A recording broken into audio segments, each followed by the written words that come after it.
Welcome to another poetry deep dive today. I love Denis Martindale. He has written over 3,700 poems for the Poemhunter website.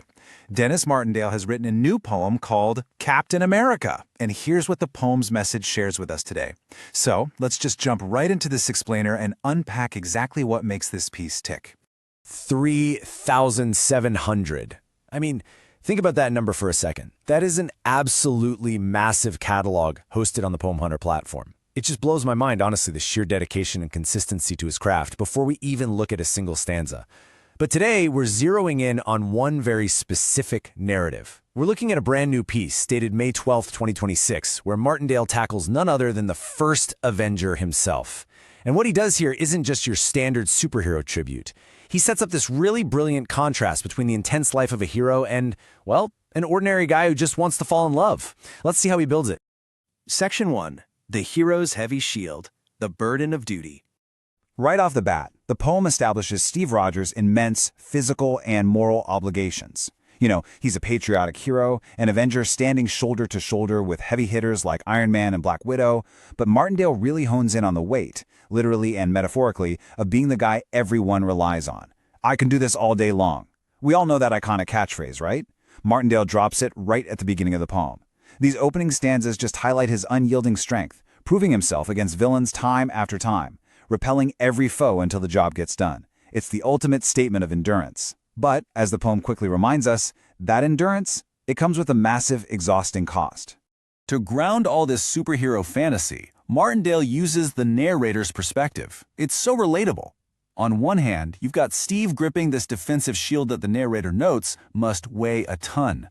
And on the other hand, you have the narrator jokingly admitting his own muscles are pretty weak. He flat out says, "I can't say that I envy that. My muscles would give in." Actually, instead of lugging around a heavy shield, he says he'd rather swing a baseball bat, and he specifically mentions Harley Quinn. It's such a fun, clever way to highlight the physical toll of Steve's duty compared to normal folks who would, let's be real, definitely look for a much easier way out. Section 2. Playing by the Rules. Steve's Noble Life.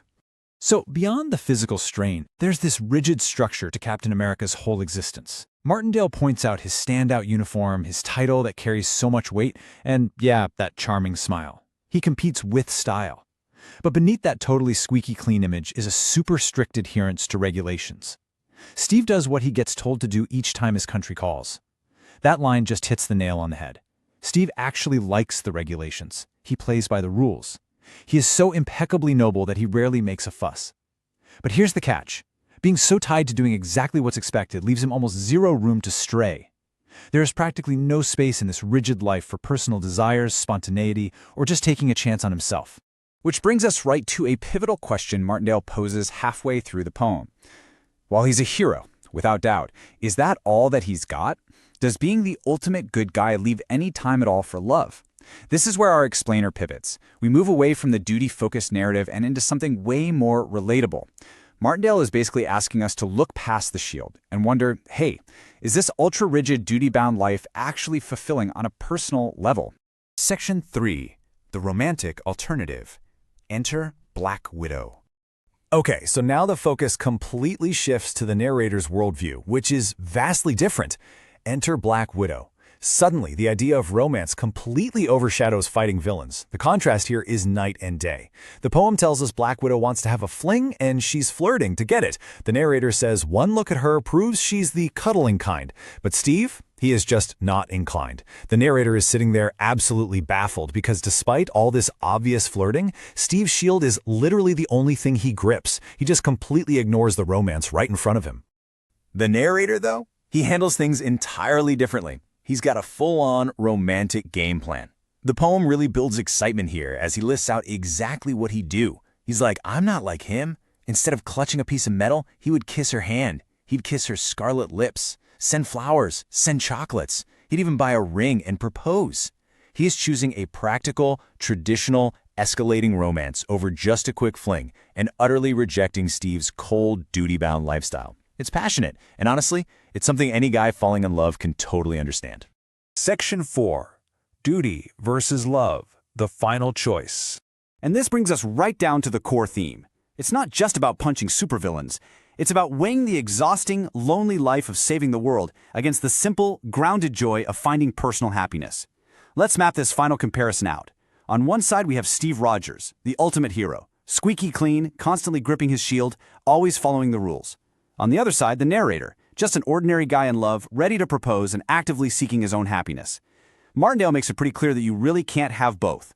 Steve's absolute dedication to holding that heavy shield, it literally stops him from holding a partner. So, what is the narrator's final verdict? Black Widow can make me happy. Nuff said. Know what I mean? That is the poem's concluding punchline, and you can just feel the sheer enthusiasm behind it. He takes this confident, unashamed stance. He doesn't want the heavy, tiring burden of being Captain America. He just wants the girl. It is such a joyful, relatable conclusion that brings this massive superhero myth back down to a very human, everyday reality. So I'll leave you with this final thought. What would you choose? The heavy, burdensome shield of a world-saving hero, or the simple, profound comfort of true love? Denis Martindale uses a larger-than-life Avenger to ask a deeply human question about our own priorities and what we truly value in life. It's a fantastic piece of writing, and it really makes you want to go explore more of his incredible catalog. Thanks so much for joining me on this explainer today, and keep looking for the poetry in the world around you.